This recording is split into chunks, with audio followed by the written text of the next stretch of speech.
My name is Tiana Flores, and I am a student at Grand Canyon University in HLT 317 class with Dr. Rothrock. Today, I'm going to be talking about the ethical issues and implications in research surrounding communication in allied healthcare fields. So firstly, we will be discussing the principles of scientific communication. Scientific communication is based on clarity, accuracy, integrity, and transparency. Clarity means using simple and clear language so others can understand your message. Accuracy means using correct and informative data that is based on facts.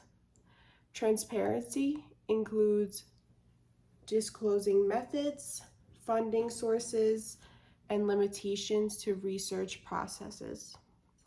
Integrity means being honest and informing others of the results from the project that you are performing. Following these practices can help support trust and can also better healthcare practices and their decisions.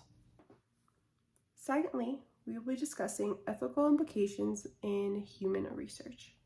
Allied healthcare professionals must follow the 3 ethical principles in human research. This is contained by respect to persons, benefits, and justice. Respect for persons is known for the people that cannot make their own autonomous decision. This can affect children and people with disabilities.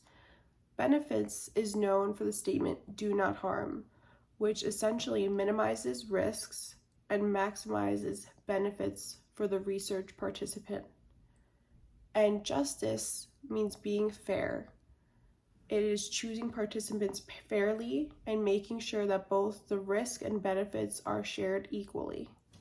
Together, these principles can help respect a person's rights, the person, and also create a more truthful environment in research. Thirdly, we will be discussing ethical issues in research communication. Some ethical issues that can arise from research communication involve informed consent of autonomy and the protecting privacy and confidentiality. Informed consent is defined as a participant's voluntary agreement to participate in the study. With this in mind, the participant should know what the procedure is undergoing, the risk and the benefits. They should also understand what they are involved in, and they should also be allowed to ask questions if they are not understanding the procedure. As for protecting privacy and confidentiality, consent should be obtained before using personal data, and when data is received, it should be anonymous whenever possible. These steps can help maintain the integrity of health communications while also protecting the individual's rights. Next, we will be discussing communicating effectively in the scope of practice. It is essential to have empathy, clarity, and professionalism when talking to patients, families, and healthcare providers. My approach would be to use plain language and active listening when speaking to the patient. This will confirm that they are actively understanding what I am saying. This way we are all on the same page. This will ensure quality care, and it is critical that communication is maintained. This way we can all understand the treatments that are being allotted.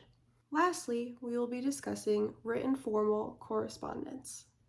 In formal correspondence, you should have a structured approach with a respectful greeting and a clear message. It should also have correct grammar. This way it will have a professional tone. It will also maintain a well-organized and error-free report or an email. In summary, a key component of allied healthcare professionals is ethical communication. In order to ensure ethical communication, we must abide by the practices of clarity, accuracy, transparency, and integrity. This provides quality care, and conducting responsible research depends on ethical communication. Thank you so much for listening, and thank you for watching.